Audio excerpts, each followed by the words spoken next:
মায়ের কাছে আবদার করলে মা সবসময় চেষ্টা করে তার সন্তানের সেই চাহিদাগুলো পূরণ করার। তো ঢাকায় থাকতে বলেছিলাম মামার ছোট মাছের চিংড়ির বড়া খাইতে ইচ্ছে করতেছিল। তো যখন আমি ঢাকা থেকে শায়েস্তাগঞ্জ আসছিলাম, সেই চিংড়ি আমার সাথে দিয়ে দিয়েছে। আসসালামু আলাইকুম everyone, welcome back to my another new video. I hope সবাই অনেক বেশি ভালো আছেন। আলহামদুলিল্লাহ আমি আপনাদের শায়েস্তাগঞ্জেও অনেক বেশি ভালো আছি। তো আজকে আপনাদের সাথে শেয়ার করব চিংড়ি মাছের বড়ার রেসিপি। এই চিংড়ি মাছের বড়ার জন্য আমি প্রথমে চিংড়ি মাছগুলো ভালোভাবে পরিষ্কার করে ধুয়ে নিয়ে বেটে নিয়েছি।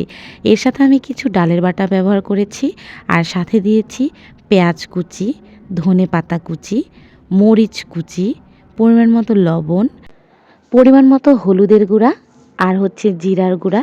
আপনারা চাইলে এখানে কাঁচামরিচের জায়গায় লাল মরিচও ব্যবহার করতে পারেন। যেহেতু আমি কাঁচামরিচ ব্যবহার করেছি তাই আমি এখানে লাল মরিচটাকে স্কিপ করেছি। এটা আপনার ব্যক্তিগত ওপিনিয়ন। আপনি ঝালের পরিমাণ বাড়ায় খাইতে চাইলে ২ টাই ব্যবহার করতে পারেন, কিংবা যেকোনো একটার পরিমাণ বাড়িয়ে দিতে পারেন। যাই হোক, এগুলো দিয়ে আমি মিশ্রণটাকে ভালোভাবে একটু মেখে নেব। আর এটার সাথে আমি একটু চাট মশলাও ব্যবহার করেছি যাতে এটা খেতে একটু বেশি ভাল লাগে। তারপর এটাকে ভালোভাবে মেখে ছেঁকে নিয়েছি। মেখে ছেঁকে নেওয়ার পর এরপর ফ্রাই করার পালা। মিশ্রণটাকে মেখে নেওয়ার পর এটার স্ট্রাকচারটা এইরকম হবে, না নরম না শক্ত, মিডিয়াম একটা সাইজ। যাই হোক, এইদিকে মিশ্রণ রেডি হয়ে গেছে। আর ওইদিকে মুনিয়া একটা ছোট চুলা বানিয়েছে। সে শুধু বলছে যে এখানে কী রান্না করবে কী রান্না করবে। তো ভাবলাম এই চিংড়ি মাছের বড়াটা এই চুলাতেই না হয় রান্না করা যাক। এর জন্য আমরা আগুন ধরানোর সিস্টেম চালু করছি। আলহামদুলিল্লাহ আগুনটাও ভালোই মতো জ্বলে গেছে। আর এখন ফ্রাই প্যান বসিয়ে দিয়েছি। এটার মধ্যে তেল দিয়ে আমরা সবগুলো বড়া একটা একটা করে ভেজে নেব। তারপর ফ্রাই প্যানে আপনার ইচ্ছে মতো যেকোনো শেপ দিয়ে আপনি এগুলোকে ভালোভাবে ভেজে নেবেন। এটা খেতে আসলে অনেকের কাছে অনেক রকম লাগে, বাট আমার কাছে অনেক বেশি মজা লাগে। অনেকে পছন্দ করে, অনেকে পছন্দ করে না। ওই যে বললাম, বাবা মার কাছে সন্তান যখন কিছু আবদার করে, তো বাবা মা চেষ্টা করে সেই আবদারটা পূরণ করার।